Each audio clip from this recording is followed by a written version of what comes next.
Everyone, welcome to the main event. Today is a special edition, September 21st, Thursday, 2023. I'll make sure you guys can hear me first. Let's see, audio. Where's my audio? Yeah, it looks like it's on. Let me know, guys, in the chat room if you can hear me. Last time I went live, I did have an issue with my sound, so just want to look for any notification. Let me know, guys, in the chat room. Can you hear me? Sound great. Okay, awesome. Thank you, Hair Loss Podcast. Thank you for joining me today. It is I don't even know how to describe it, kind of day, aside from the weather. Weather's fantastic. But I did state in the I don't even like to call it promotion, but the sharing of today's episode that it is an important hair transplant patient advisory, and I feel that that is the case to my bones because of events that have occurred this past week. And I'll go ahead and get the lesser of two announcements out of the way.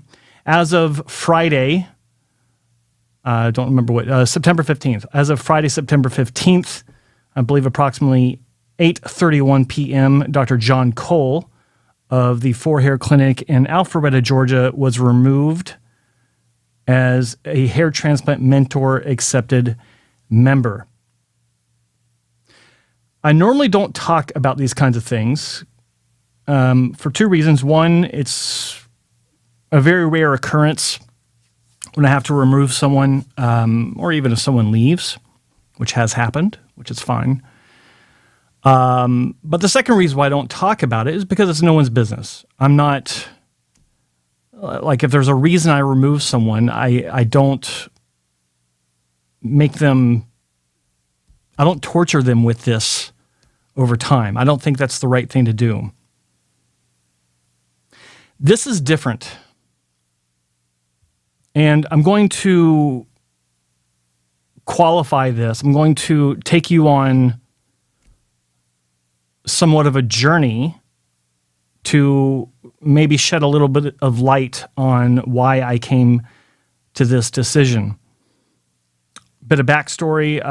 Dr. Cole had first applied to be a part of what I do back in 2017. It was March of 2017. And as you can see here, if I can pop this up, it's not going to be very, it's hard to see because I didn't zoom in on it, but this is the copy of the denial email I sent to him. It was March 7th, I think, 2017, where I basically just said, you don't play well with others. It has nothing to do with your surgical ability, never has. Even to this day, he's an exceptional hair restoration surgeon. I would never say otherwise. But in that email, I told him that he doesn't have a reputation among his colleagues of being one that plays nice with others. And I know for a fact that he relishes in that reputation. He likes being looked at as a hot potato, someone that causes controversy, and that's fine. Like I've experienced it myself. I've seen him do things that other people kind of scratch their head and just kind of laugh and say, "That's John," and that's the way he's always been. Love it or hate it. But one thing, I won't even get to that because I want to try and avoid hearsay. I want to avoid comments made by others, because they're irrelevant, and I don't have the screenshot, so it doesn't matter. But that is how all this started. He's a spiteful man, in my view, based on my personal experiences. I can't speak for others. 2 months later, see if I can grab this. Hold on. He posted on a forum about advocates and mentors. Who do you think he's talking about? Mentors. Who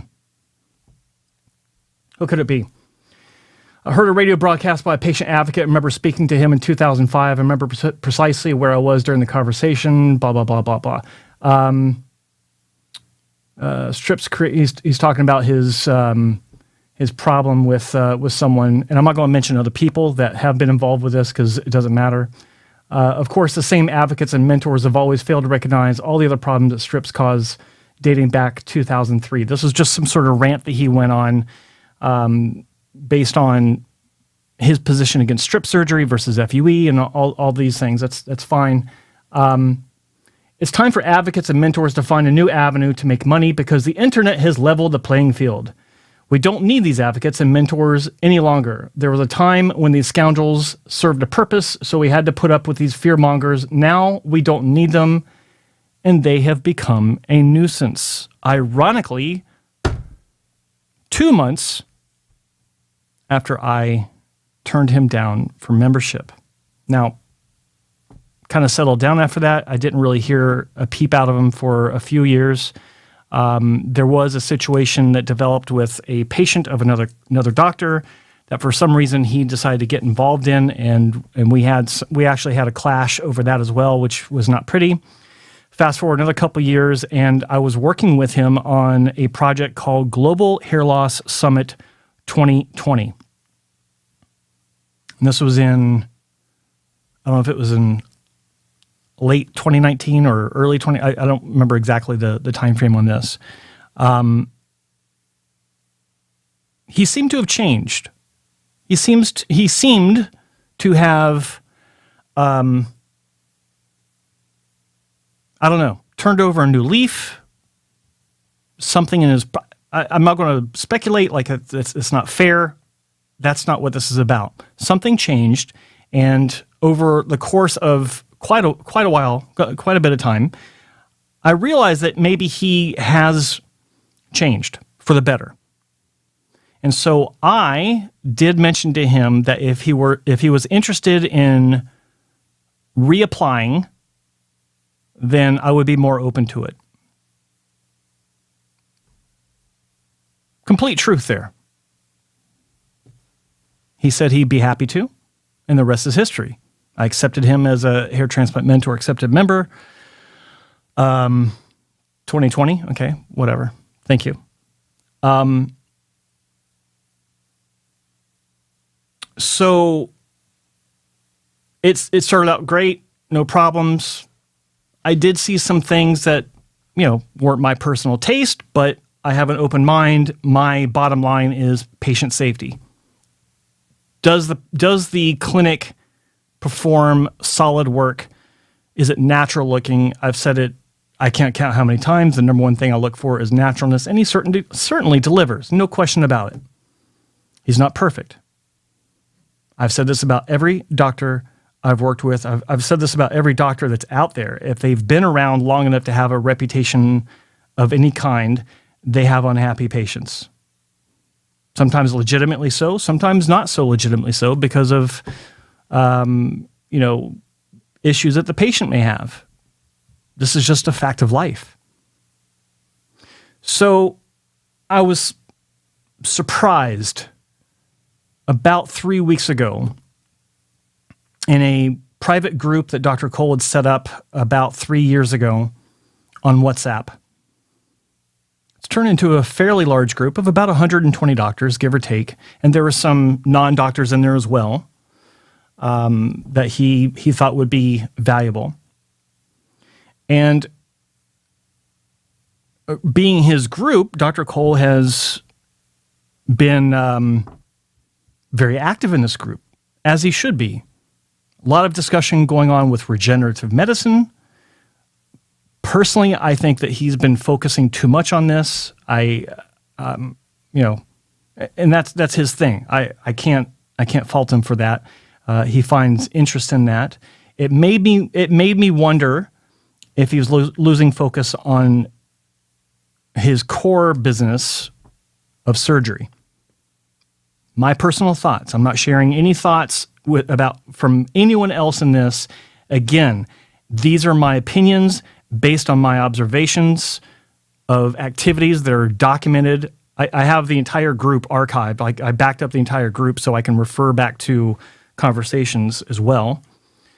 None of this is speculation. It's all based on what I have as the record. I have the entire group chat for the past 3 years backed up on my own system. I did that, thankfully, before Dr. Cole removed me from the group, which you'll hear about here shortly. So he started making these comments that I thought were erratic. He started complaining about some other doctors and their work, which is par for the course. He's always been kind of like that. But then he started taking aim at a couple of, well, we'll say non-doctors, advocates, if you will. But he was very complimentary of me, which is nice.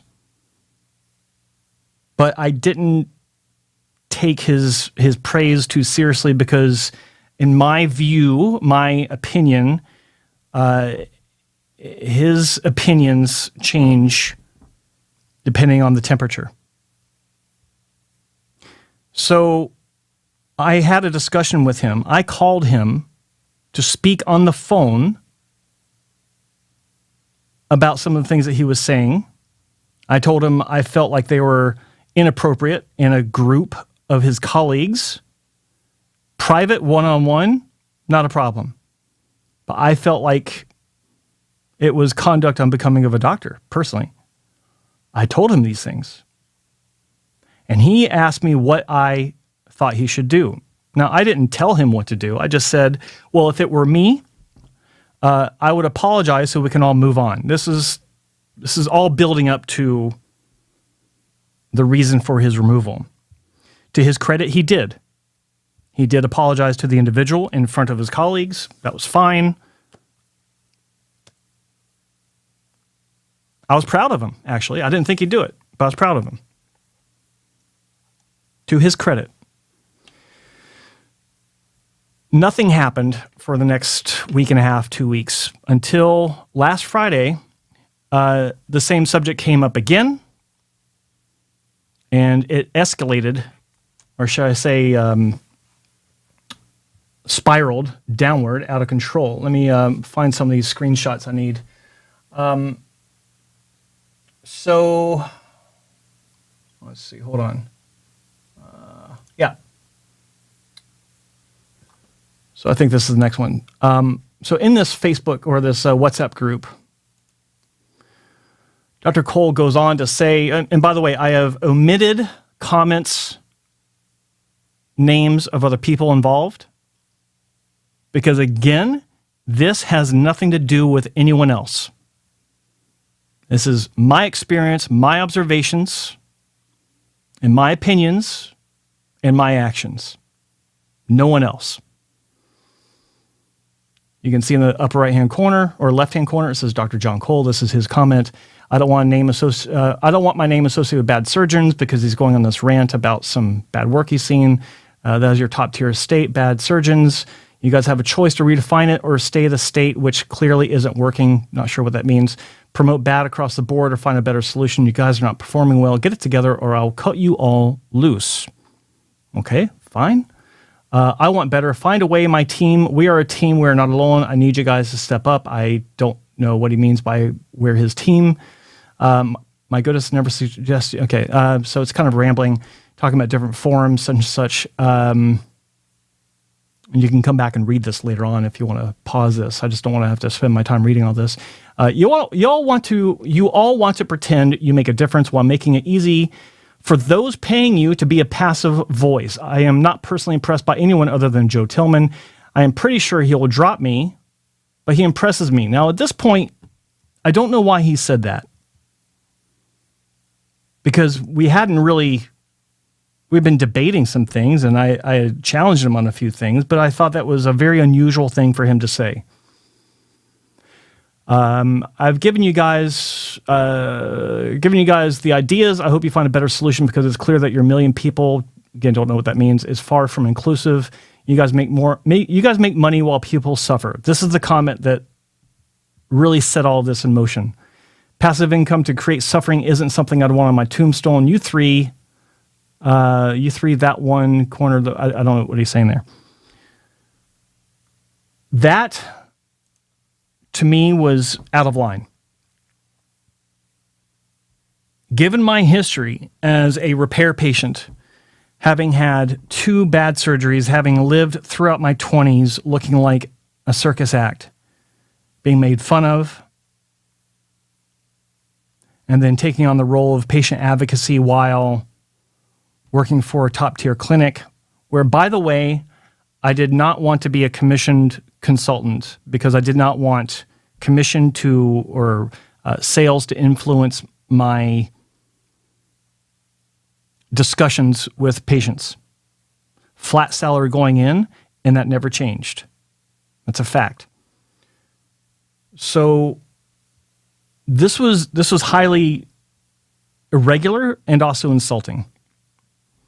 Let me see if I can find the next one here. Let's see, this was...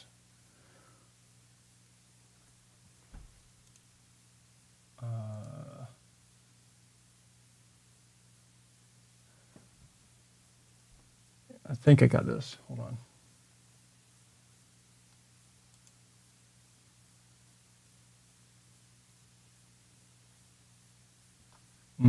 Okay, almost there. Sorry, just trying to find my comments.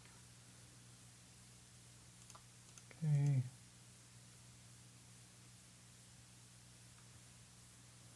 Okay, I think this is it. All right, so you can see at the top in the green, that's my response to him. I said, not sure how you force the issue, John. Leading by example is the better way, is it not? That's basically what I said. And I think that's the case, especially in this field. I said, some of your comments are out of line. Again, quote, you all want to pretend you make a difference while making it easy for those paying you to be a passive voice, unquote. So I responded with a couple of messages I'd received from some of you. Names have been removed, protect the innocent. Saying, hey, you know what? I do help people, and I'm proud of that, and here's some proof. I think that was fine, legitimate. Said, I think I've made a difference. These are just a few I've gotten this week through my Instagram. How many did you get by forcing the issue? And I said, so tell me, isn't leading by example a better way? I think it's a fair question. And he decided to double down. As you can see, John Cole. My comments are spot on. Patients suffer at the hands of those taking money. Improve standards and increase participation. It's a clear formula.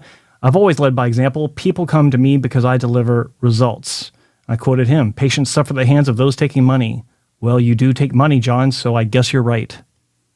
That was just a shot across his bow. I didn't get furious. I didn't get really emotional about this because I've learned how to talk to him. I've learned that when he goes on the warpath,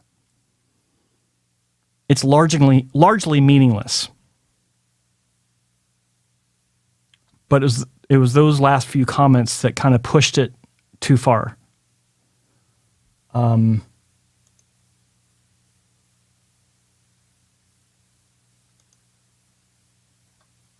see. So, as it continues, someone else chimed in, and you can see, again, top left-hand corner, there's his name, John Cole, and he's responding to someone that says, and I'll quote, so you can get this over here. John, you need help. That's the bottom line. I've done my best to keep you afloat since I believe you really do try to do your best, but you're unwell. Most of your U.S. colleagues have expressed their concern. I am beyond concerned at this point. That was not me. That's a quote from someone else. I removed the name so that it's not about them. And his response was, you are a stupid and greedy man. I could dump you, but on occasion you have valued opinion. Let me just stop. These are comments by a doctor. And it's not private. He's in front of 120, it might be less, it might be more at this point. At one point I counted well over 100. But these are in front of his colleagues. I remember thinking at this point, at what point do you muzzle yourself because you're embarrassed? And at this point, I knew what was going to happen. So it continued. Keep dropping sprinkles of wisdom. You don't have much to drip, but drip it. So I decided to do what I had to do. And this was at 8:28 p.m., Friday, September 15th. We're done, John. It's been fun, but I don't want nor need your money. And this is after he's talking about greed. I said, if you're going to be insulting me and those that are on the front lines fighting the real fight, it's unfortunate, but it's been coming for a while anyway. There is a better way, for sure. And it includes moving forward with minds that are open to change and real education. Please have your team remove any and all references to me, my likeness, as well as all videos and material I've created for you in the next week. I'll refund you for this month in the next few days. And that's a standard arrangement I have with everyone that I work with. If you're no longer going to be a member, then you're no longer a member, which means that my logos are not on your website, which means that video content I've created that has me in them, my voice, my name, my logos, those need to be edited to where I am no longer a part of them. A standard. Being in the middle of September, I refunded him the entirety of September's membership fees. And as you can see here, it says, oops, sorry. It says, you want to make the bad surgeons money. This is Dr. Cole. In your face, buddy. That's a Southern reference. You will learn like those against Trump. I will prompt the best, and your people will lose. All of them. I don't know who my people are supposed to be. Not sure. Not sure what that is. He goes on to say, he quotes me where I say that we're done. He says, yep, we are done. And then he calls me a loser, which is fine. It doesn't mean anything to me, but it's ironic to me that he was just singing my praises half an hour earlier, but now I'm a loser. Joe Tillman is the only voice in hair restoration I personally respect. He is a sole voice who understands surgery. He is not a surgeon, but he is collected. Now we're no longer amigos, which it didn't have to be that way. I didn't say that we couldn't continue to be friends. I mean, it was I thought very professional, given the circumstances. But apparently, and again, my opinion, if you're not with John Cole, in his mind, you are against John Cole, which it doesn't need to be binary like that. So as it moved forward, it's all his doing. It's all his choice, his decision. I'll continue. The concern with taking these oligarchs on is their power. I plan to take them all on at once while making their goals more impressive. Don't know what that means. They all collectively failed. Better surgeons will prevail. You clowns are going to recognize a Trumpismism. Don't know what that means. You're weak. You harm people. You're going down. It's going public from here. I guess it did. Your objective is to make money, but my objective is to provide quality. Tillman showed his greedy face to bad man. I just refunded you a full month, 2 weeks in. There's so many other examples that prove I'm not greedy, but I digress. Now here's a fact. All of your bad surgeons are going to get the boot, as are all of you bad people. That is the path you choose. Now, it seems to me that Now he's talking about taking out his wrath on people that have nothing to do with me removing him as a doctor on my website. It's a very erratic and illogical approach. Sorry, my microphone's getting loose. So I'm going to show you one last comment I made in this group before he removed me from this group. It says, this is predictable. I remember just last week in the group, you mentioned how some of your colleagues were afraid to speak up against, for fear of retribution. No proof was shared. Ironic that in 2017, after I turned your first application for membership down, you were on the warpath publicly on a forum denigrating myself, and you also, and here you are threatening retribution again. So he removed me, which is fine. That's fine. But here is the message I got shortly afterward. Let's see if I can pull this up. That basically reaffirmed my decision. I want you all to see this. So he's quoting me in this. This is that Friday night. You can see right here. It says Friday night on the top. He says he's quoting me. Predictable. Remember just last week. Blah blah blah. If you look down here at the last three lines, I said you're embarrassing yourself. He says from that black mark there. That's a separation from him quoting me to his reply. You lying sack of shit. You asked me well after I asked you. Well, I just said you did. Or I did. But it was kind of like to remind you, or it's kind of like to revisit. So whatever, like, sure, okay.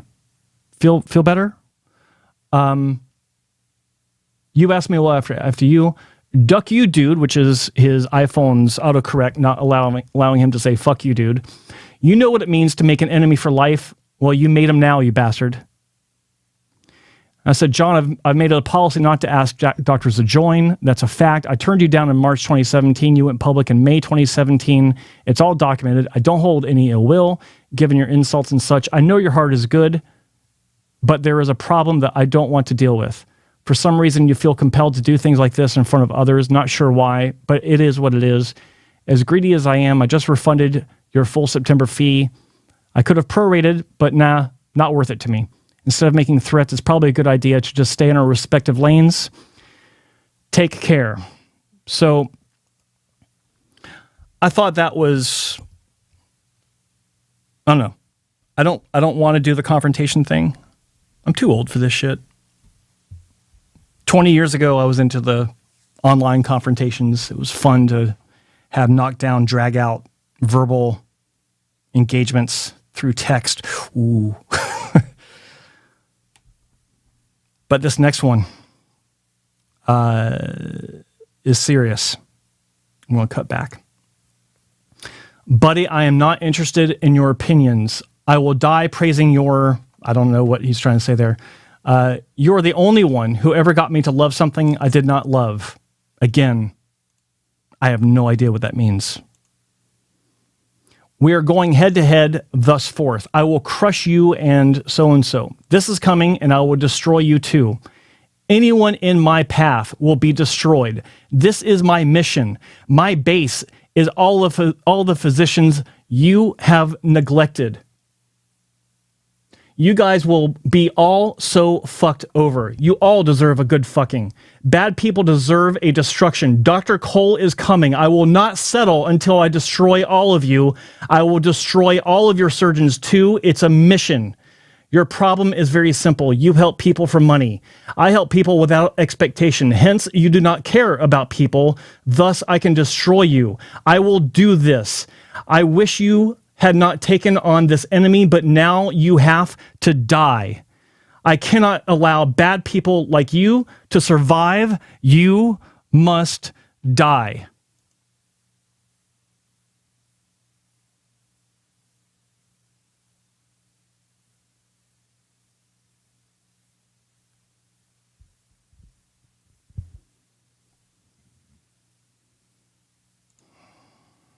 I cut back to that screen because I wanted you to see for yourself what I just read.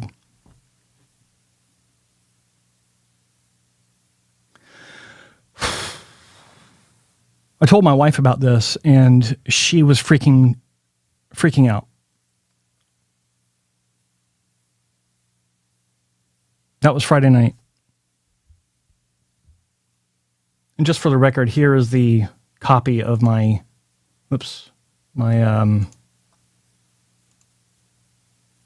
refund to Dr. Cole, just so that's on record.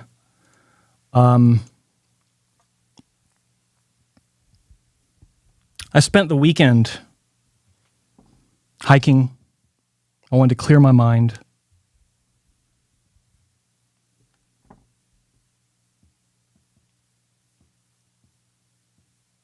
Had a great hike. It was fun.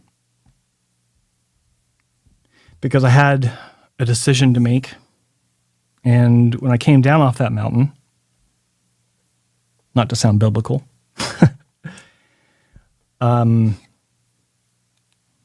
I made a decision. And that was to pick up the phone and call the Alpharetta Police Department in Alpharetta, Georgia, where the For Hair Clinic is located. And long story short, I was texting with a sergeant after I talked to him on the phone. And as of the afternoon of Tuesday, September, what's today? 19th, according to the sergeant, he wasn't able to speak at that moment to Dr. Cole, but Dr. Cole knew that he had to return his call. So Dr. Cole knows about this now. I was advised to send him, well, we'll just end it there. The man threatened my life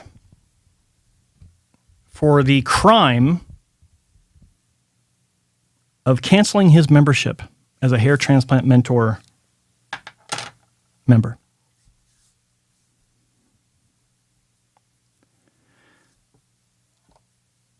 I wrestled internally with doing today's broadcast.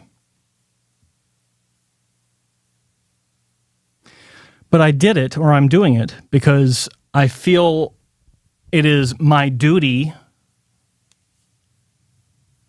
for anyone that's considering hair transplant surgery to understand who it is you're dealing with. Well enough could have been well enough.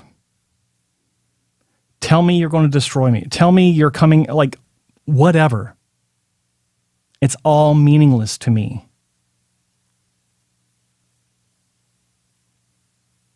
I've been doing this for 20 years. I've heard it all. Except a death threat from a doctor, much less one that up until a few days ago I worked with and was heaping praise upon me. Now, does this mean that there's something wrong? Like, why would someone say something like this? I don't know. I'm not qualified as a professional in the field of psychiatry. So I can't dig into that. But my layperson observation based on my own experience is that, you know, with people in general, as an early 50s gentleman, normal people don't say things like this. Normal people don't turn on a dime and threaten someone's life because they didn't like something that happened. So I think it's important for people to understand, if they are in the market for a hair transplant surgeon, to understand who people are. Because if I were in the market for a hair transplant right now, I would certainly want to know if my doctor had recently made death threats against someone for nothing more than refusing to take their money any longer. That's what it comes down to.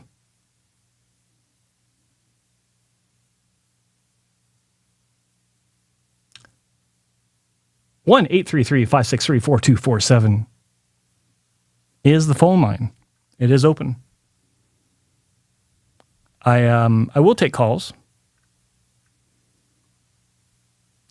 if you're so inclined.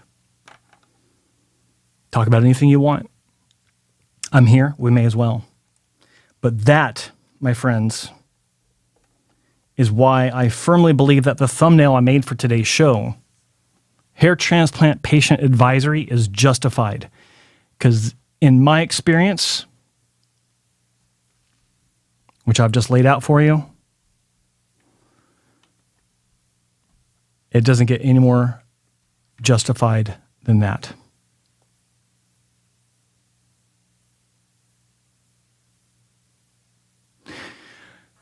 It's still rattling around in my brain right now about how crazy this is.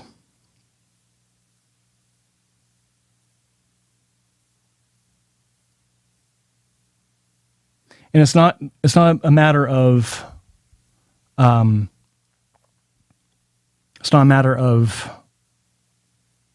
personal pain or anything. Like I don't take this personally because it's highly irrational. And when people start getting into the realm of irrational comments and actions, you have to understand that there's something greater than the relationship that's driving this. There's something wrong with that person. It's been my experience anyway. We've all had, relationships, professional, personal, whatever, with people in the past where they've reacted to something in an irrational manner.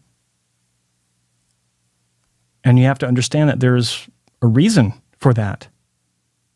There's something's broken with people that do very irrational things. The good news is his behavior in the larger group, the larger overall group that we were talking about that he removed me from, was in front of a bunch of his colleagues. And I got a lot of support, which was really nice. I won't go into details because it's all hearsay. I'm not going to put up messages from these doctors, but it was nice. I got a lot of nice support. People saying, sorry you had to go through this. I think that you're super valuable to the industry. I won't harp on that too much because it's patting myself on the back, but I just got a lot of support, which was nice. And excuse me. And it's also nice because I actually got an application through it. So that helped. Nico F. Hey Nico, how you doing, buddy? Yeah, could he have been hacked? No. SIM swapped, etc., whatever. Have to go back and listen. I got here late. Crazy stuff. It is crazy stuff. No, the timestamp between when I revoked his membership and then he contacted me was like maybe 10 minutes tops. And someone would have to understand the entire discussion that had taken place. And of course, if he had been hacked, then I'm sure he would have called me to apologize and say, "I'm so sorry about that, Joe. I got hacked." No call happened. That's simply did not happen. Milk Drinker, why does he hate these other surgeons so much? You know what? I got two ideas why. One, because he does truly believe that a lot of surgeons are doing harm. He went on a rant. Again, all this is documented. I have it all on file. So if anyone's saying Joe's making this up, I'm not. I can prove it. But he went on a rant against the artist robot. This is when all this started, about 3 weeks ago. And I didn't really chime in. You got to learn, pick and choose the debates you want to get into. And I didn't want to get into this one because I just didn't have the time. I was working on this Dr. Ball video that some of you saw premiere right before the show today. And that was a good man, his work is good. But you can't just drag the artist robot through the mud when some of your colleagues, like I'll say Dr. Aaron Nussbaum, is putting out some spectacular, I'll say industry-leading results using the fucking robot. You got to know how to use it, and he does. And there's, several others I could name. Bob Bernstein, Ken Anderson, Scott Bowden, great doctors. Don't work with any of them. I have no problem saying they're great doctors. I know that's greedy. It's so greedy of me. And I would actually put their artist results against anyone's strip or manual FUE results. They're that good. But that's one of the things that he hates about some doctors. Milk drinker, no, Dr. Ball's not in the group. Actually, I don't know. Maybe he is, but it's kind of late for him. Probably has surgery tomorrow. The other reason is I suspect, and again, I have documentation on this, I suspect his practice is suffering. And I say this because one of his staff members told me in a WhatsApp message, I won't say who, but it is all on file. I have it right here in case anyone takes me to task on that. Oh, is Dr. Ball in the WhatsApp group? I think he might be, but he never participated. Maybe not, actually. I take that back. I'm not sure. I can't look now because I've been booted. But along that point, Dr. Cole also removed me and I think almost every other non-doctor member, and he removed at least 3 doctors that I know of. At least 3. And I can even say, I was going to share this, but I didn't have time today. But I have screenshots of how the conversation continued after we were all removed. And he goes on with some conspiracy. I won't even get into it. He just said a lot of bad things. Dragging my name through the mud. And the names of other people I respect. So I'll just say, yeah, I just want to stick to the facts here. I don't want to get into conjecture and hearsay. But that is the situation. That is the focus of today's. That's the focus of today's broadcast. The purpose of today's patient advisory is to let you know why Dr. John Cole was removed, and you can use that information in your own decision-making process, which I think is important. I'll stay on for a while. There's not really much more to say about this, but the phone line is open. 1-833-563-4247. Give me a call. It's free in North America, toll free. Of course, the calling app of your choice internationally. Pick up the phone. Give me a call. Got a lot of activity in the chat room. I appreciate you guys joining me. Oh, got a couple calls, it looks like. Yeah, I'll take the first one here. Let's see if this works. Hey, you're on the main event. What's your name and where are you calling from? Guess who? Guess who? First of all, Joe, I want to tell you that, honestly, the entire industry supports you. I was getting, and,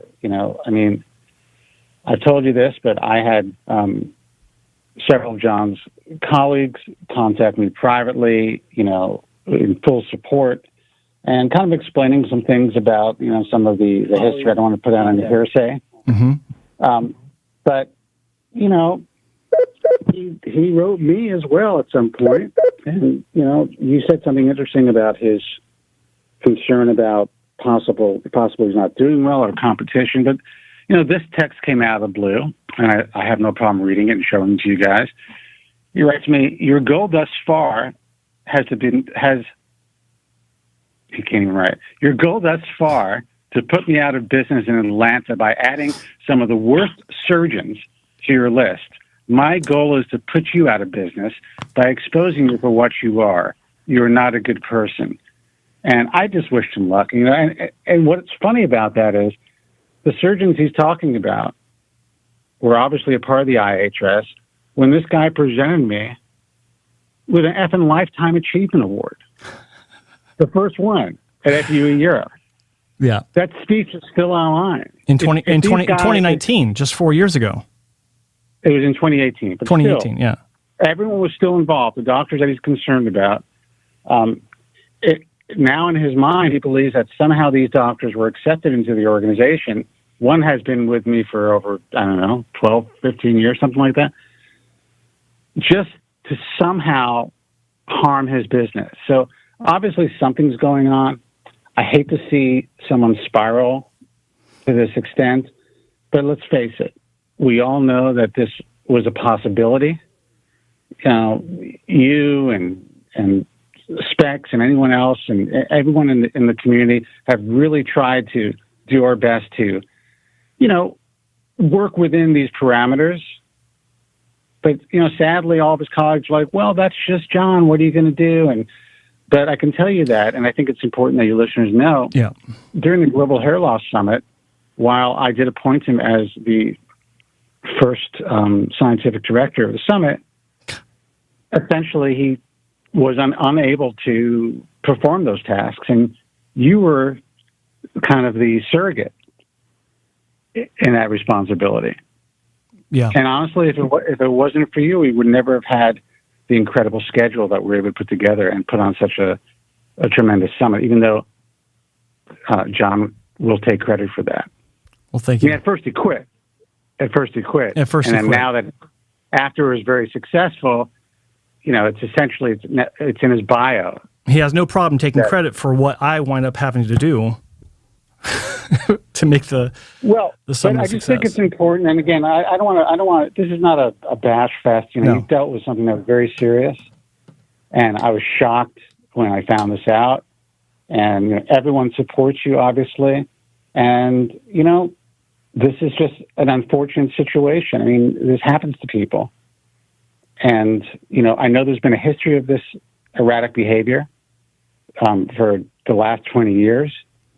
The last time that John and I had to separate us, he was very upset after posting some really negative and defamatory commentary on Bald True Talk about his colleagues, that was put into moderation. And he blew up because he didn't want to be censored. And I had to explain, look, you can't defame your colleagues publicly. You can't, none of this has been verified. So and I also told him it's not a good look for him. That made him very unhappy for a while. So, some similar stuff went down, as you know. Yeah. So it's unfortunate. I don't think, first of all, it's very brave for you to come out and do what you did. I mean, I think obviously it's the right thing to do. It's powerful. I think you're going to empower a lot of patients. But the bottom line is, I mean, this is, at least according to you and to what I read, this is a death threat. This is pretty serious. Well, Alpharetta Police Department seemed to think it was,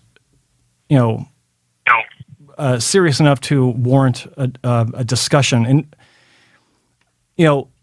it's interesting. And this brings up an issue of, and before I continue, I just have to say, I have to reiterate I really hate talking about this.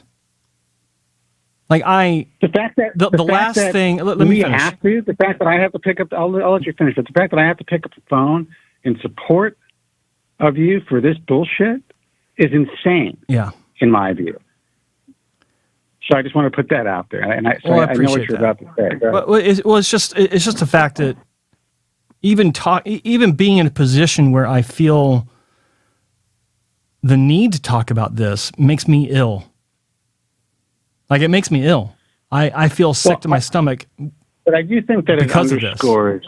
I do think that it underscores the reality of this field. That something that we've been trying to get across to consumers and to prospective patients for forever. And this is a very, all I can say is, and I don't want to step all over this, but all I can say is, it's important that you did what you did. That's really, and you're doing a great job at it. And I know this wasn't easy. Well, thank you. I appreciate that. Because when we've separated from doctors in the past, and there are many times when I've had to, it's always been our goal not to, try to bash these guys. And there are other people out there that have like websites and forums and stuff, and it's always been their goal to like extort these poor doctors. Even no matter how bad the situation is, I always felt that the right thing to do is just to step away from it. And just by virtue of them not being a part of what we do, that's essentially in this field, that's punishment enough. I was going to say that's punishment enough. Right. And I got to address some comments in the chat room. Some people said that Morty will come out swinging in support of Dr. Cole. That's fine. He's his patient, and Dr. Cole did a fantastic job on Morty. And I have to reiterate, this has nothing to do with his actual surgical skill. I wouldn't be arrogant enough to try and pull that one over on people, to say that Dr. Cole's surgical abilities has somehow gone downhill. That has nothing to do with this. This has to do with as far as I'm concerned, his emotional mental health. That's what people need to know about. On the air before to Morty, making inferences to, like, when Morty's saying, they're going out to dinner or whatever, like on the air, or he saw whatever, he's, working together. And I was like, good luck with that.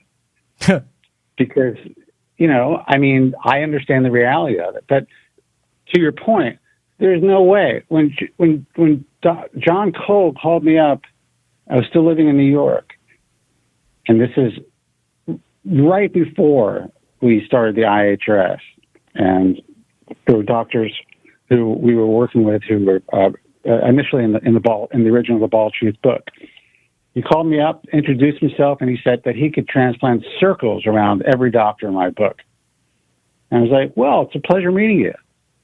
And at the time, he was working for a large chain clinic. Medical hair restoration, MHR.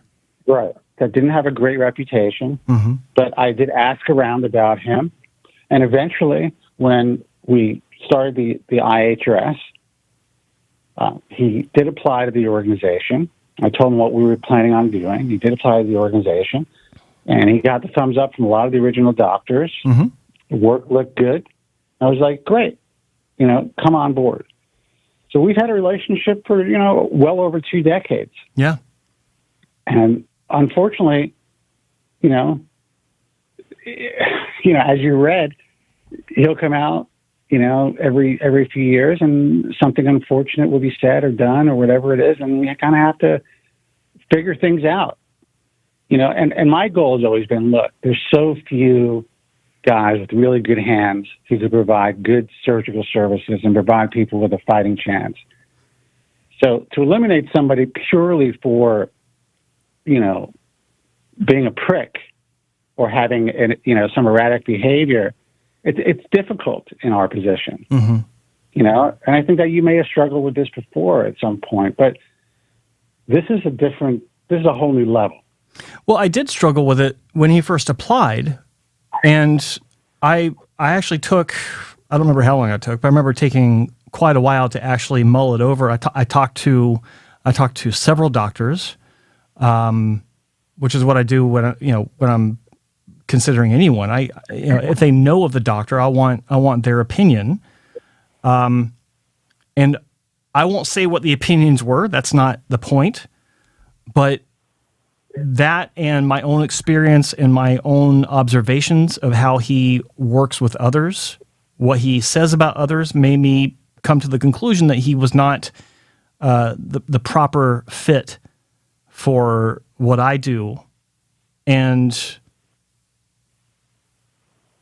I didn't wrestle with, once I made that decision and then his response, I knew I made the right decision. What I didn't share, and I can share this another time, but he replied with some sort of rant about how I misunderstood him. How could I misunderstand? And he had plans of making me a millionaire or something, some sort of rant. I don't know. But that sounds about right. Yeah. But regardless, again, I want to stick to, I don't want to veer too far away from what's documented in this broadcast. Let's stick with the fact. This is the unfortunate situation. Yeah. And, sadly, these are all self-inflicted wounds. And it only, diminishes the field and, eventually will diminish some patients' chances of, maybe finding, having luck and, finding his work when he's in a good state. But look, it is what it is. You have no choice. Your hands are tied behind your back, man. Well, I tell you one thing that this is done for me. And I'm putting everyone on notice. All the doctors out there, if you want to work with me, and this goes for my existing membership as well.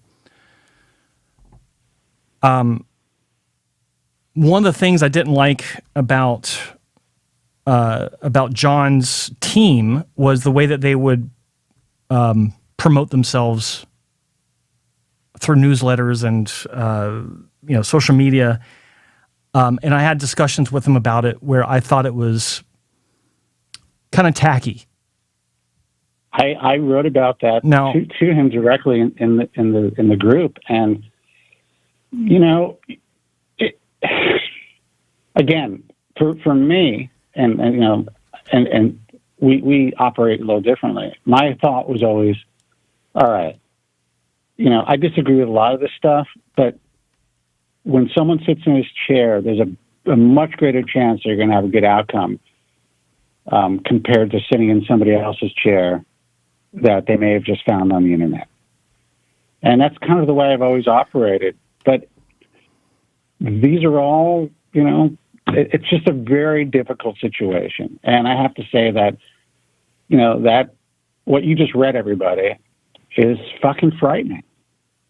Well, and but I needed to read it. I needed to let everyone know, because I've already gotten so many questions, people writing to me, why do I see this message on your website about Dr. Cole? What happened? And I didn't answer any of them.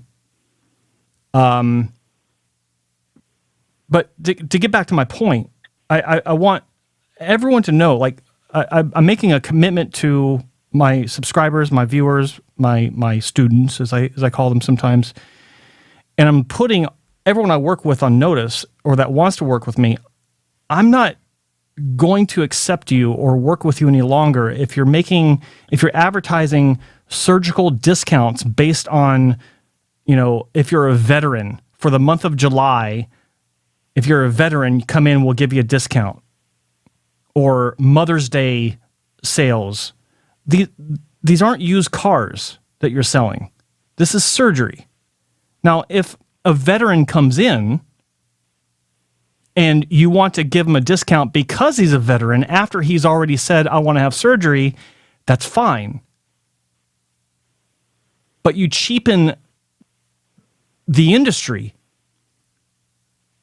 when you treat your own expertise like a 1974 Pinto on a car lot. With a sliding scale. Listen, but anyway. It is what it is.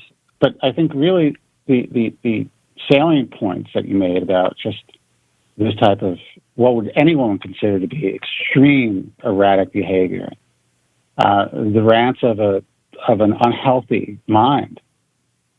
I don't feel good about it.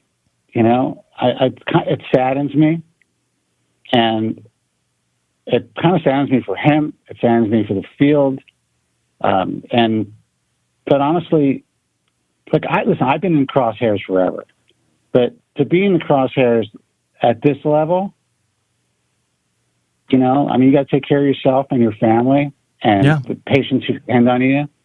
And honestly, dude, we all support you. So we all support this decision as well, and that'll be made public soon. Well, I can also say that there's a small part of me that's making this broadcast so that people don't think that I just Jeffrey Epstein myself at some point. I don't want to laugh at that because it was kind of funny, but I don't really blame you. I mean, listen, I've read that shit, all of it. It's fucking scary. I know. No joke. So, anyway. I mean, the people that contacted me in the industry were just like... What the F? Yeah, I know.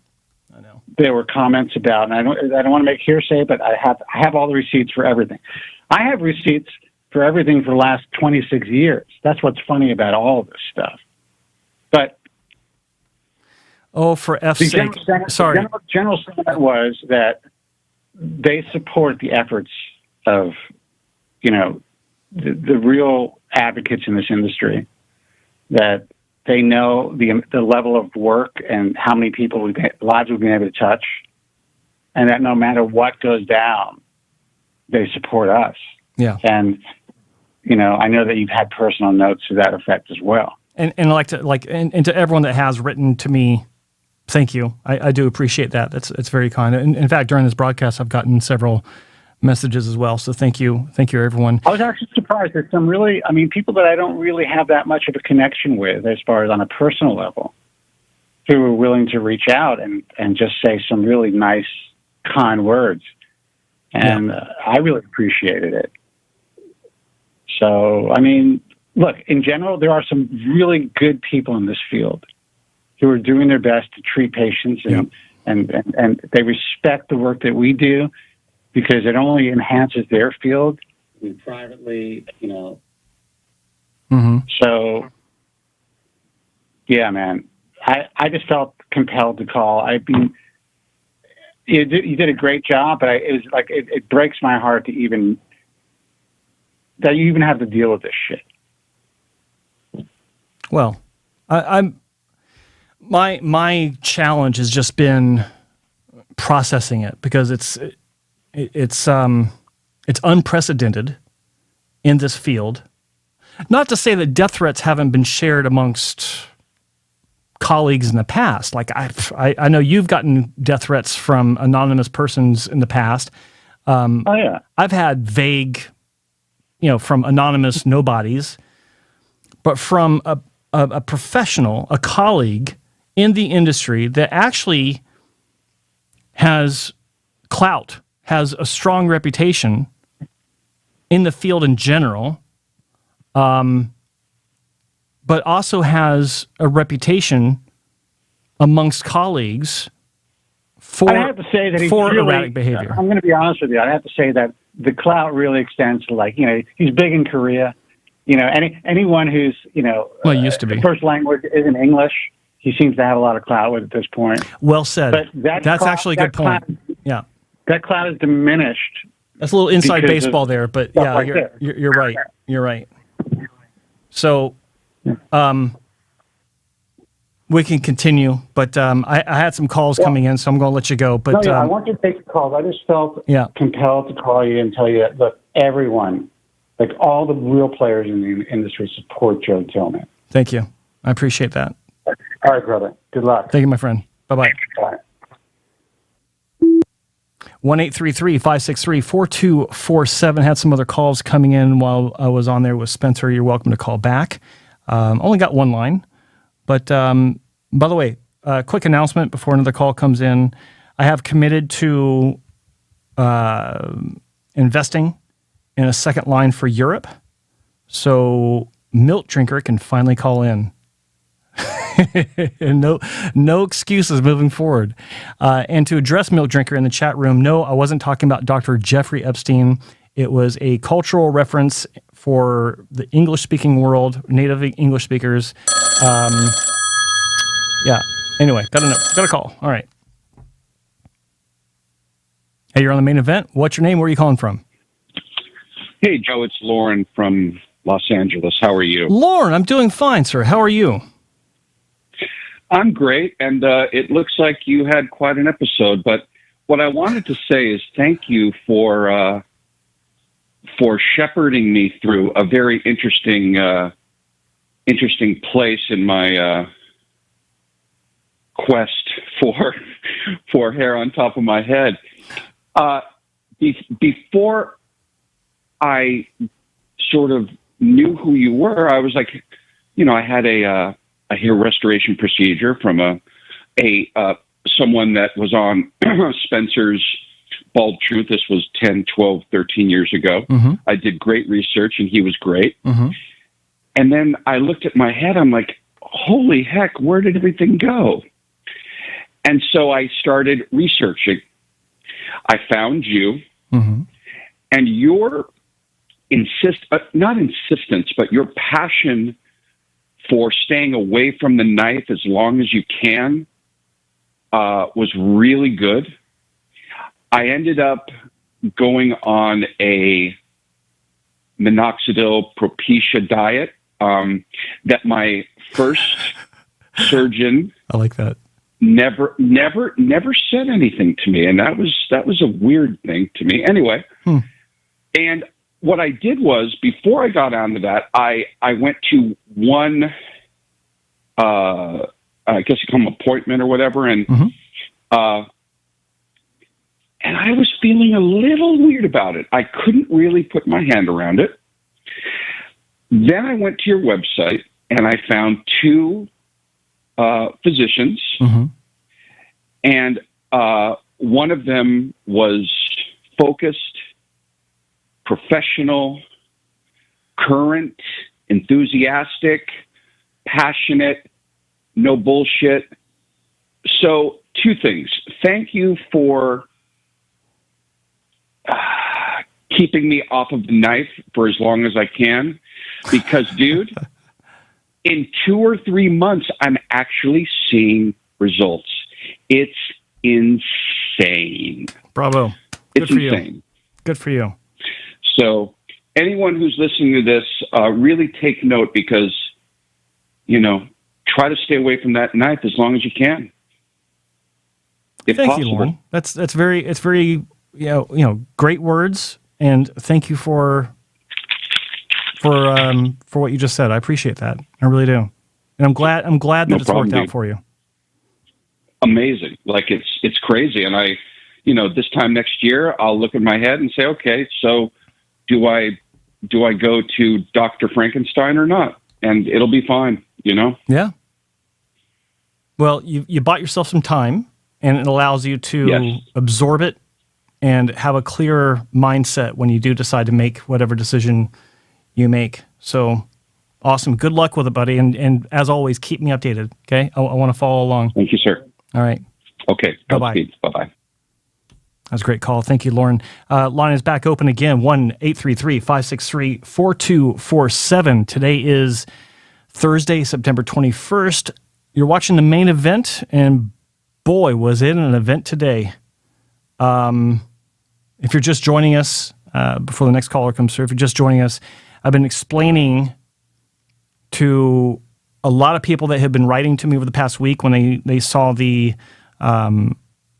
page for Dr. John Cole, my website, where I stated that as of, I think it was 8:31 p.m. last Friday, he was removed. Hold on. Hey, you're on the main event. What's your name? Where are you calling from? Hi, this is Alex from San Diego. Hello, Alex from San Diego. How are you doing? I'm doing good. Thanks so much for your broadcast. Yeah. I know you're dealing with a lot, and really appreciate this opportunity to call in. So thanks so much. Well, I appreciate your call. What can I help you with? I'm curious so for instance, if I was to get an FUE procedure or just a hair transplant in general, I was wondering if there's any way or any advantage I could get in having the results grow in quicker, or if that's really just out of my control and totally random. That is a great question. It reminds me of a situation, just a short story before I get into this. I was actually speaking with a doctor who shall remain unnamed, and he was upset about the result of a patient that had gone to a competitor, and he was very adamant that this patient his donor area had been ruined, and he wasn't going to get much growth. And I asked this doctor, and I say that, I use that term just for reference, why I asked him how long had it been since this patient had had surgery. Turns out he was less than 5 months out. He's about 4.5 months out. And so I asked him, I said, you've been doing this a long time. How can you judge and damn this doctor who did this procedure for quote unquote ruining the donor area and state that the recipient won't have much growth if he's only at 4.5 months? In my experience, grafts really don't start to break ground until 3 months to 5 months. That's what I've been telling patients anyway. So what qualifies this type of judgment? And his response was, well, with today's technology, it grafts start to come in sooner. So then my question was, well, how do you know that this other doctor used any sort of this quote unquote technology, and that this isn't going to be, again, just playing to his comments, this isn't going to be a normal progression of maybe 6 months before you start to see anything significant, and the donor recovers. And he said, oh, that's not going to happen. And he didn't qualify it. So, sorry, your question just reminded me of this. But the fact of the matter is, there's one thing that determines, well, two things that determine the time frame for your beginning of results. Number one is the doctor and his team, their skill level. Do they have the skill level to take care of each and every graft properly so that there's minimal trauma, minimal, no damage or minute damage, not enough to cause any problems to each and every one of those follicles, so that there's no excuse on the surgical side why they shouldn't come in healthy and robust for a satisfying result. The second thing is your physiology, mainly your circulation, the volume of blood flow that you have in your scalp. Little known fact, the scalp is actually the most vascular area of the body, so there's a lot of blood circulating through your scalp. That's never a problem for anyone, and some people disagree with that, but it doesn't make any sense to me. But regardless, what can you do? Well, I think that first off, I would tell you to avoid trying anything after your surgery to improve the outcome. Don't try any new medications. Don't try any new treatments, because they can actually set you back. They can trigger a telogen effluvium, so any native hair that you may or may not have in that area, or around that area, I should say, that can shed and create an aesthetic issue that'll have you, pretty upset, and questioning your actual surgical outcome. Like you may not. I've seen patients that have had a shed after they started a treatment after they had surgery within the first few months, and then they blame the surgery. They blame the clinic, and then a year later everything's fine because everything came back. But it can cause false impressions of the surgery itself. So I would highly encourage you that if you're going to start any treatments, make sure that all the treatments you're going to do, you've been using them for no less than 6 months before surgery, minimum. Okay. After you have surgery, there's nothing you can do because it's your physiology and the doctor and his or her team's skill. Now, that said, aside from the medication, setting up a strong baseline, you can also set up a baseline with your nutrition levels, with your food intake. If you're a big junk food eater, soda drinker, stop. Get yourself right with nutrition and exercise so that everything is maximum for contributing to injury recovery, because that's essentially what this is. You're having thousands of little injuries, punctate wounds, assuming FUE or a strip in the back, and then thousands of incisions into your scalp. That's a healing issue, first and foremost. So your personal health levels, your nutrition intake, and how your body responds to just being healthy, that is what improves your outcome. That's what improves potentially your recovery speed.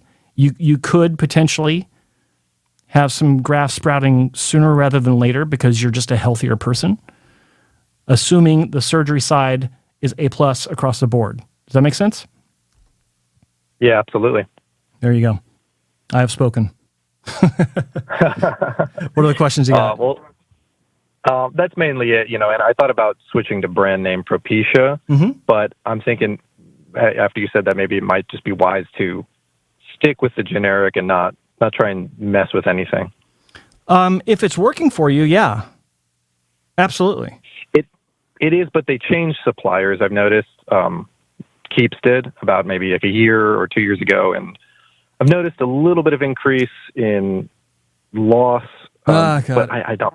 Yeah. Okay. I don't know. I just don't know if it's because of that or whatever. Yeah. But. Okay. So here's my advice to you: eliminate the possibilities of failure by eliminating copycats in your intake, your regimen. Meaning, I've talked about this a lot on this show and on my Friday show with Spencer, the Bald Truth. The problem I have with generics, like if it's working for you, great. But I tell people, always look at the manufacturer. Because your pharmacy, your brick and mortar pharmacy, your Walgreens, your CVS, your Costco, your whatever, if you're in Canada, your Shoppers Drug Mart, your London Drugs, they will change the supplier for your generic medication on a whim, not so much on a whim, but without you knowing it. It seems like it's on a whim, based on the supplier contracts that are filled every quarter or every biannual, or different companies will have different time frames for their contracts, but they do put out calls to bid to their suppliers, their distributors, for different medications. How much can you supply X medication to us for X number of months? And just like in any industry, they look at the lowest bidder and they take it. Because all generics are the same, right? Well, no. But that's not how they treat it. And you talk to most pharmacists, they'll be like, oh, they're the same. No, they're not. No, they're not. It's been proven they're not. But that's the dirty secret that no one really talks about, except for us. So what you just said, like you've already noticed this with your own supplier. You're noticing that it's a different manufacturer. And that's the problem. That's a problem with generics. Not each generic, like assume, even assuming if you do have the same brand, what's to say that the purity is going to be the same from one batch to the next? It's usually okay. Like if it's working for you and you keep getting the same brand, it should be fine. But if they don't give you the same brand, they switch it up, like you just said you had, then you might start noticing, it doesn't seem to be working so well anymore, what you just said. eliminate that question mark of consistency. If you know the brand, if you know the name of the manufacturer that was working, then stick to generics. It's fine. Find that box that has the same manufacturer on it and stick with it. If you want to try name brand, go to name brand. Like that's the original. That's what everyone's trying to copy. So I would say to you, find the resource that works best for you, to where you're not having to worry about the supplier. You're not having to worry about the consistency, and you can eliminate that question mark. It's like, okay, I know this works for me, so now I need to move on to the next thing. Process of elimination, right? So if you can do that, name brand, that's fine. I'm a brand whore, to steal Spencer's term. I use the original, but generics are fine if it works and it's consistent for you. Don't jump from one brand to the next, because they're not all the same. If one works for you, it doesn't mean the next one will. And I think you just learned that. So try to find that other generic if you still know the name of it, or still have an old box. You can find the name of it, or switch to name brand. Yeah, makes a lot of sense. I mean, that's really important. I would rather be on the name brand, but it's working for me. The generic's working for me, just in terms of no side effects, at least. Exactly, yeah.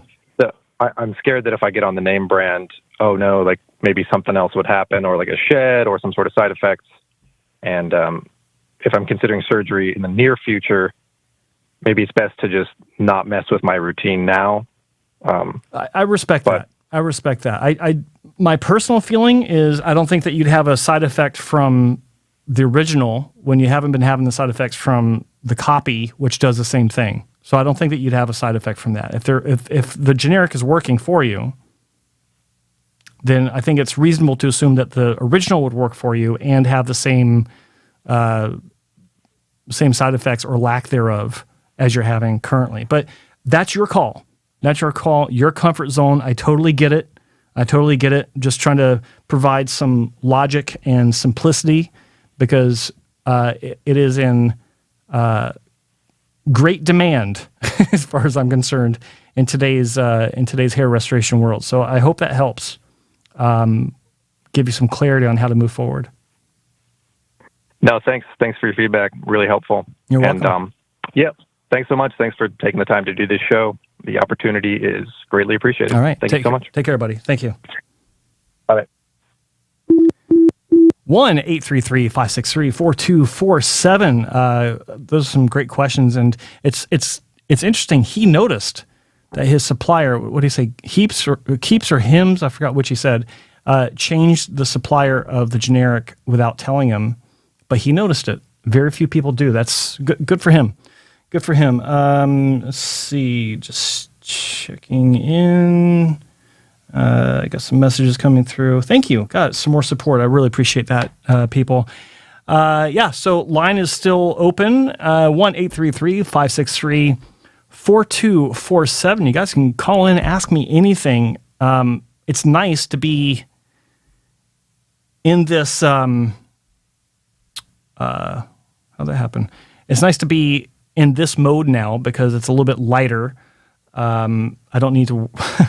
It doesn't need to be so dark and gloomy because of the death threats I was getting. It's just it kind of tends to bring the room down, doesn't it, when you talk about death threats? But let's see. What some questions. Hey Joe, what's the lowest density a donor can be without having DUPA or being unhealthy? Depends on the hair caliber, how coarse it is.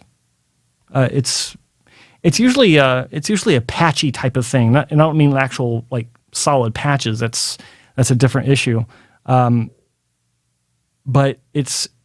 you'll have areas that have a lower density than areas with a higher density. It really stands out.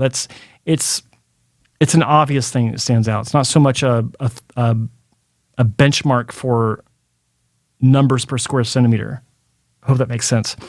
Phone number, 1-833-563-4247. just like always, I'm not going to sit here and just answer questions from the chat room. This is a call-in talk show. I spent the first at least hour talking about the current situation. You could almost call it a lack thereof with Dr. Cole. But yeah, for the past, 40 minutes, we've been taking calls. Some great phone calls. Do appreciate everyone's called in. But I am looking for more phone calls. So yeah, 1-833-563-4247. Morty says he'll call in 10. Okay. If I'm on, then I'll look forward to your call. In the meantime, let's see what else we got here. Maybe my skin looks kind of almost washed out from this angle, I think. That's just my monitor. I'll switch back, though. Let's see, more questions. Timothy Alprin, I just picked up my oral minoxidil the other day, 2 different bottles for the same prescription. I asked them what that was all about. They told me they ran out of one manufacturer, so filled from another. Yeah, that makes sense. And that reminds me, and I talked about it before, where Lonitin, which is the original form of oral minoxidil, I've heard is no longer available. Maybe in Australia it still is, but in general, it's no longer available. Now, I don't know for sure. Just reports that people have been telling me. Don't know if it's actually true, but it is what it is. I think that in general, the generics are probably fine, just like most generics of finasteride. So you should be okay. But monitor if you feel any different from one brand to the next. That should be interesting. Let's see. Any other questions? A lot of comments. Yeah.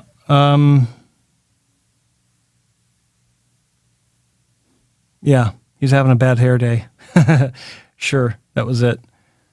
Let's see. Yeah, okay, all right. A lot of great comments of support, and I really appreciate that. But no real questions. Morty's going to call in, but he says he's 10 minutes out. Phone line is open, so someone give me a call before Morty gets a chance to call in. Not to prevent him from calling, it didn't sound right. Not to prevent him from calling in, but before he calls in, let's fill the air with another call. The line is open, 1-833-563-4247. Ask me anything. I'm in a sharing mood today, obviously. I'm still kind of,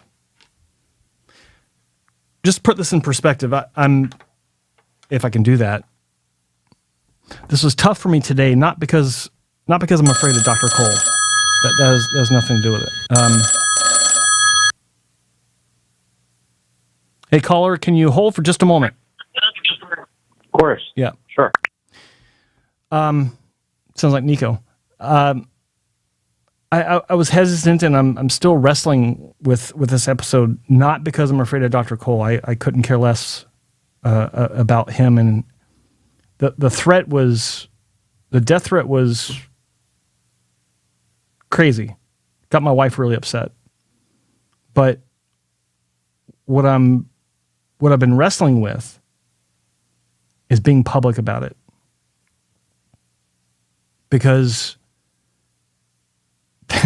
you guys have no idea what goes on in this industry. And as crazy as this is, there are other crazy things that go on behind the scenes.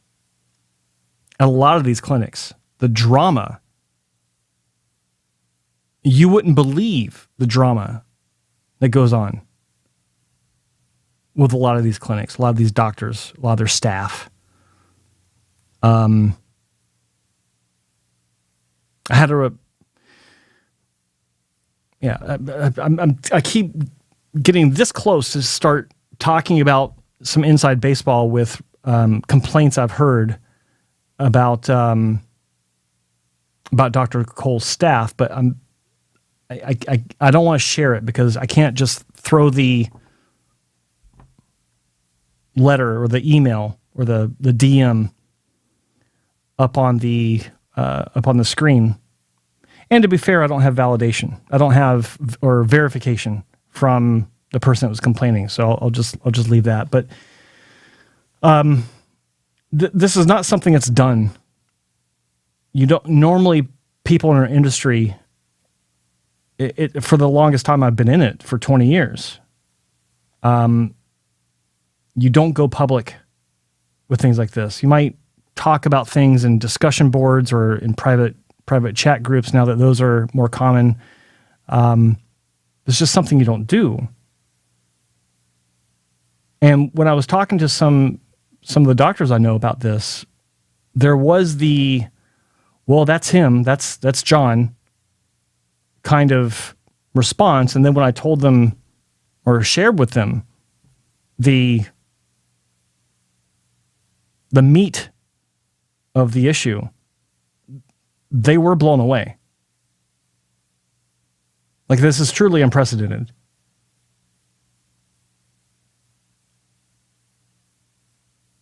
It's been a week as of tomorrow since he sent that message to me. And I'm still like, what the fuck? What, who does that? Like, the degree of broke inside of someone's head. Brokenness, broken. The degree of, I'm not going to get into insults, but the degree of just, how wrong someone's head can be inside. It's perplexing to me. Like, I've been in some knockdown, drag out, like physical fights in my life. I've never said to them, I'm going to kill you, or you're going to die. I'm going to make sure you don't survive this. What kind of sick mindset? It's just shocking. Like, it is shocking to me. So my point being, not afraid of, really much in my life, but it's just the magnitude of wrong that this represents. I'm having a hard time wrapping my head around it. I told my wife about it the next day. I didn't tell her when it first happened. I told her when we were on our way up the mountain to go hiking, and she almost made me turn around. She was so upset. Anyway, back to the caller. Hey, caller, thanks for holding. What's your name? Where are you calling from? Hey, it's Nico. Hey, Nico. How's it going, buddy? Good, man. I'm sorry what's going on. Just wanted to call. I had a question and maybe something else to add about, what you've been sharing. But sure. Just checking in with you first and just to show my support. And for anyone listening, I know Joe, I remember initially 5 years ago already. Geez, I think people have to remember how hard you work. People don't see it, but a lot of people want to get things from you. And I remember I was lucky enough to get a phone call back from you back in the day, but I had to put in the work to make that happen. Mm-hmm. I had to share my pictures, send them to you. I just want to say thank you as a person who's been listening to you for a long time and talk to you briefly outside of the show. So thank you. Just thank you again. My pleasure. Thank you for that. Oh, yeah, man. No, it really means a lot. And just the general support. I know a lot of people call, and it's not about hand-holding, but just listening is huge. And I know that's part of why you started the main event also, besides Ask Me Anything and all that stuff. Means a lot. So just wanted to say that again. And it made me think something you said. And for sure, kick me off anytime you want if Morty happens to call in, if you see a number that looks familiar. Yeah, you'd mentioned, because I've been thinking about getting back on Propecia. Mm-hmm. When I tried it the first time around, I remember I wasn't on it before my surgery, and I started about 5 months after. And so you just mentioned, to the previous caller, don't add anything into the equation. because that could be disruptive. So I'm wondering if that's part of why I had such a bad response initially with it, just because I had it 5 months after, maybe when things are starting to grow. So that's why I had such a lot of inflammation, perhaps. So I'm wondering about if I go back and try it again, just go do the course that you've recommended in the past about maybe splitting it, try it every Wednesday to start, that sort of thing. But it made me think, because I remember you said when your first surgery with Dr. Wong, he gave you Propecia after the surgery too, I think it was? The day Am I of. correct? The day of, yeah. Yeah. And so that's considered somewhat unusual, but it worked out for you? Well, it's actually normal. Most doctors do that. I think I was the first person to really talk about the fact that I could be wrong. Maybe Spencer did. I don't know. But I'll just say this: no one before us was talking about the potential disruption that can occur from introducing any treatment that has an actual effect on anagen, telogen, catagen of a hair follicle soon after surgery. I don't think anyone was talking about that before us, before me, before him, before us, however that is. And had I known then what I know now, for sure I would have started a year before. And I didn't meet Dr. Wong until the day of the surgery, because I was living in Seattle at the time, and I had a consultation with my future colleague and friend Mike Furco, and he didn't tell me that either. He just it was 2 weeks from the time I met him to the time I met Dr. Wong and had surgery. Wow. It was different back then. It was, I think Mike told me I need to get on Propecia, but 2 weeks is, even if I'd gotten on it 2 weeks, it's still not enough time to know if it's going to be helpful or not. So there's that.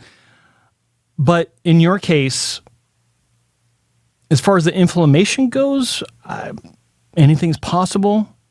It wouldn't be my first guess. But as far as any sort of delayed improvements of, you're getting some growth, but it seemed like it was slow at the time. If it seemed like it was slow because you're having an effluvium from the medication in the first half of the year after your surgery, then maybe, I could see that. Sure, I could see that. I just don't know if it would contribute to inflammation. That would be unusual. That would seem unusual to me. Okay. So, but it's a good question. I mean, it's worth thinking about for sure. But I don't think that would be the case. I don't think. I think it's. Cool. I think an effluvium potentially. Your situation with inflammation, I don't think so. But I could be wrong. Cool. I'm not a doctor. Right? It just occurred to me. No, you're not, sir. On a separate note, I was going to say one thing to consider, and nothing that you've been experiencing is excusable by any means. It reminds me of, on a separate issue, someone who was in my family. I remember my aunt, who was like the nicest person in the world, but she never had ego and I pardon any conjecture on this person's issue, but went from the nicest person to the most volatile person after she had Parkinson's. And it reminds me of potential physical issues that can cause emotional, mental stuff, irrational behavior, blah, blah, blah. It's just something I thought about also when I met him too. But sorry to bring that up again. It just reminded me of potential whys. But anyway, let me get off, and I just want to say again, thanks for what you do. And we all care about you, and you're the man. I appreciate it. Thanks so much, Nico. Be good, buddy. You bet, man. I'll talk to you soon. Thank you. Absolutely. Take care. 1-833-563-4247. Line is open, toll-free in North America, and using the calling app of your choice worldwide. Give me a call. Let's talk. apparently there's some things to talk about. there's a subject that we can discuss. But there's actually lots of things we can talk about. Broderbone 60, I appreciate that. It's very nice of you. Thank you for your support. I'm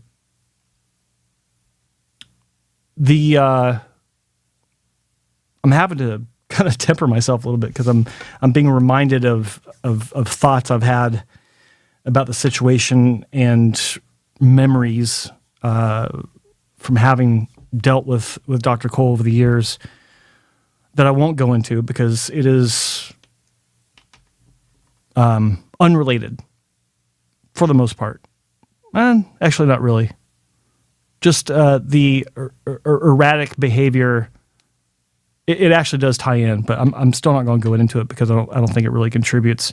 What's done is done, and the reason for this broadcast is, again, like I was saying, I wrestled with this, but I think that people need to know why he was removed and the subsequent actions of that removal. The immediate response I got.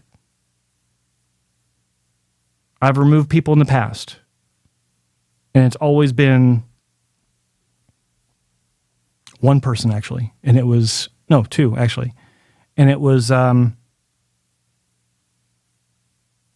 uneventful. I'll just say it like that. Uneventful, to say the least. And even ending with a thank you.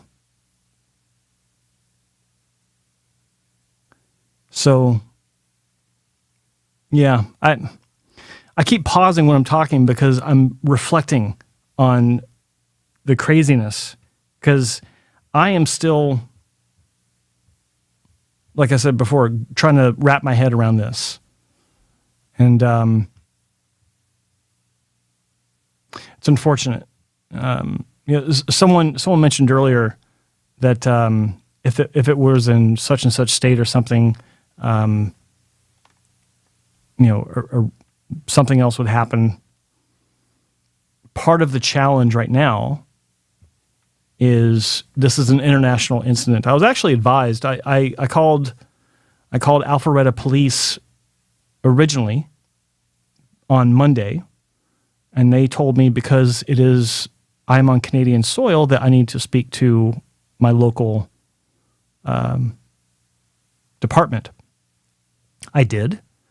And they said that because he's so far away, they didn't see any merit to following up with it, which,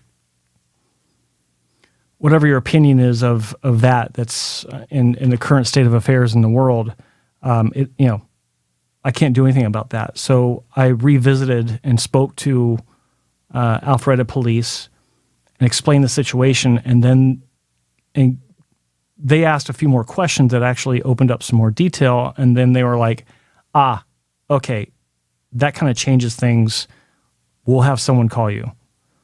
And they did.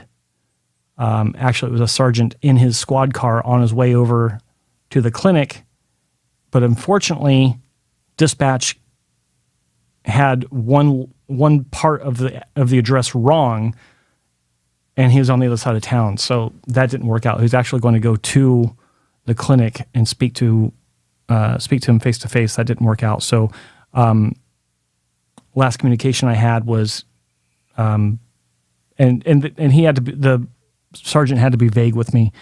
He said the doctor knows that he needs to talk to me. So that was that. That was 2 days ago. So that's a little more detail on the background of how this unfolded after the fact. Let's see, any questions? Let's see, don't sing it, bring it. Rob, you're funny. Can you imagine being an HT? Yeah, okay. Yeah, I'm not going to. Yeah, that's all. Those are good questions, guys, that you're ruminizing about. Is that the right word? In the chat room. But yeah, give me a call, guys. 1-833-563-4247, toll free in North America. Let's talk hair loss. Let's talk hair restoration surgery. Like I was trying to say earlier when I was talking to Spencer, I've actually put some thought into this. The good news, I have a new doctor coming on. I've already accepted that, and he's like, we've been talking for months actually, and he's such a nice guy too. And I'm really looking forward to introducing him to the group. Some of you may have heard of him. Most of you haven't. He's in the U.S. I'm not going to say where.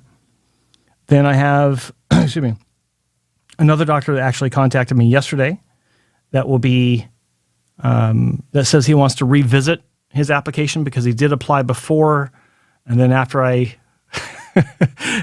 told him what was involved, I sent him the list of things that he needs to do. It was radio silence, which is fine, I do have some stringent requirements for the application. But he wants to revisit, and he'll probably get in because I do like his work and I think he's a good guy. But I have to go through those details. And I don't know about you guys, but it doesn't sound like the work of a greedy man where I make these doctors jump through hoops. I got another doctor outside of the US, one in particular, that told me that getting together the information that I require reminds him of his trying to write his thesis in medical school. It was so difficult. I mean, he was joking, but he was comparing it for the difference in what it's like to apply to work with me versus where he's applied in the past. So, I don't take this lightly. I do care about who I work with. They have to have not just good hands, not just create natural work. It goes far beyond that, but they have to have either their shit together as a clinic as a whole, or be open to making changes in order to get their shit together as a whole. I'm talking about how they interact with patients before, during, and after, not just surgery, but the consultation. I got a really disturbing report I won't go into 2 weeks ago. A patient decided not to go with a clinic, and the clinic manager gave him a hard time about it. And then the patient was actually, well, I won't go into detail because it'll reveal, the clinic might hear about this and then give the patient a hard time. But 2 interactions this patient had with the office manager of this clinic, because the office manager or the person that runs the show, I don't know what their title is actually, felt the need to defend themselves to the patient after the patient said that they're not even going to be going with the clinic. They're going with someone else. How insecure do you have to be to give a patient a hard time just because they chose to go with someone else? What the fuck is wrong with you? So back to my point. I'm not going to work with anyone with a clinic that doesn't take my advice. Like, you either take my advice or you don't. I'm not going to be used as just a billboard for your clinic. If I see things that can improve, you probably should listen to me. Because it's interesting. Every clinic that has applied to work with me and gets accepted as a member, they're put on my website and I make a video about them. Every one of them that actually listens to me, they're doing pretty good. They're all booked out in their view to a degree that they're happy with, whether it be, 6 months, which is a lot for their market, or a year and a half, which is a lot for that market. The ones that don't, that insist on doing things their own way, when I've told them, when they ask for my guidance and I give it to them and they decide to do something else, that's the way it usually works. That mindset usually doesn't work for them. They usually wind up struggling wherever their clinic may be in some way, struggling with bookings, struggling with manpower. And it's unfortunate, but moving forward from today onward, I'm not going to deal with that anymore, because I've learned that, well, it's the old adage. It's like, you think you know better, but you don't. Like when you go to the hardware store and you buy a hammer because you're trying to drive a nail into something, you don't try to come up with some other way to drive that nail in. Just use a fucking hammer. That's what you bought it for. That's what you paid for. It's the same difference. If a clinic wants to work with me, then work with me. Don't ask my opinion and then do something completely opposite and think that it's going to, okay, a few times, fine. But when you realize that it's not working, use your brain, people. If it's not working, then, well, maybe what Joe said works. Let's try that. Shocker, that might actually work. I'm not right every time, but I am a lot of the time. But anyway, that's a rant, but it's also kind of a verbal, recorded for all time promise to myself. I'm not going to deal with that anymore. I don't want to deal with erratic people, because erratic people tend to be narcissistic. And they all are to a degree, but to the point where it's damaging. And if you're not open to learning or open to suggestion, and your way is always right, you're wrong. I want nothing to do with it. And it has also caused me to reevaluate. I'm actually, it's ironic, today before the broadcast, I actually had this video about Dr. Edward Ball at the Maitland Clinic, which was a reevaluation. And I said in the video, it is a reevaluation. I'm not just like, oh, thank you, you're on board, keep paying me every month and you're fine. I am always evaluating the clinics I work with.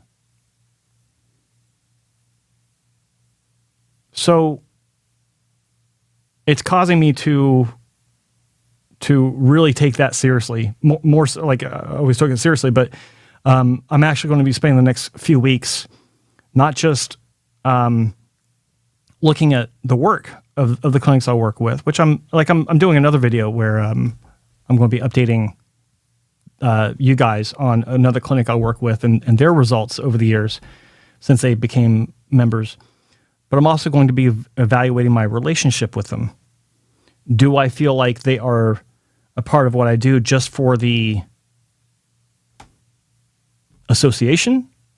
Or do they value my guidance? And are they listening to me at least some of the time? Off the top of my head, I think they all are. But I'm going to have a long look at it. And I'm not afraid to make more cuts.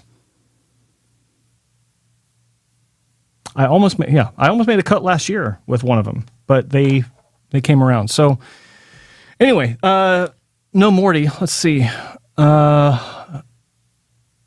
other here? Any other questions? Morty called it off. Probably wise. Okay. Let's see. Okay, there he is. Sorry, just going through the comments here, scrolling back. Morty, I was going to call the only thing I did want to say that I wouldn't have had a great surgery without Joe and Spencer's education. Thank you, Morty. It's very kind of you. You've been a great student of the Bald Truth over the years, and I'm very proud of you for how you've taken what we've shared with you and you've applied it to your own well-being, and it worked out for you. So thank you for that. Okay, so no call from Morty. So yeah, phone line is open. I'm going to take one more phone call. It's we're just coming up at 5:08. So you guys got a minute. Anyone wants to call in? You got 1 minute. 1-833-563-4247. If not, I'm wrapping it up, and this is one for the archives because it's been a hell of a show, guys. I do appreciate everyone that's been tuning in. Sorry I've been absent for the regular broadcast every day, but man, it's tough because there's so much going on. I don't know if I'll be able to resume regular broadcasts, live streams, except for Fridays, of course. We're still doing that soon. I don't know if I'll be able to do it anytime soon because I've got a lot of content I'm trying to work on. That is one thing I'm doing is I'm committing to getting more content on this channel more frequently with video updates. Like I got one clinic that'll be maybe in 2 weeks. I'll have that video ready. Another clinic, I should have his video done, his review video done, his update video in about a week. Another application, another 2. Yeah, so I got a lot of stuff coming out. So if you're not subscribed, hit the subscribe button and ring the bell for all notifications so you are notified of those videos. And follow me on Instagram at Joe Tillman Official. It's growing. I'm taking some time to actually work on that a little bit. Follow my my other half. See Joe Spencer, Mr. Coburn, at Spencer Coburn on Instagram. His Instagram is like ridiculous right now. It's blowing up. He's surpassed 10,000 subscribers or followers, which isn't a lot on Instagram, but come on. It's a lot for this niche of telling the truth. I'll say that much. I'm at like 5,300. I stopped working on it a while ago, but I'm committing. I'm going to grow it some more. So follow me over at Instagram at Joe Tillman Official. Follow Spencer Coburn at Spencer Coburn on Instagram. I do have a Twitter. I don't do much with that, so it's boring. It's too much. Thank you to everyone that called. I do appreciate your support. I do appreciate your comments and your questions about your own situations. And yeah, so I guess that's it. We're out of here. Phone is unplugged. Make sure it's the right one. Yeah, phone's unplugged. No calls. And I'm out of here. So thank you for watching. Be sure to tune in tomorrow at 3 p.m. Pacific, 6 p.m. Eastern, and 10 p.m. Greenwich Mean Time for Spencer Coburn's The Bald Truth with me, Joe Tillman. We'll see you tomorrow.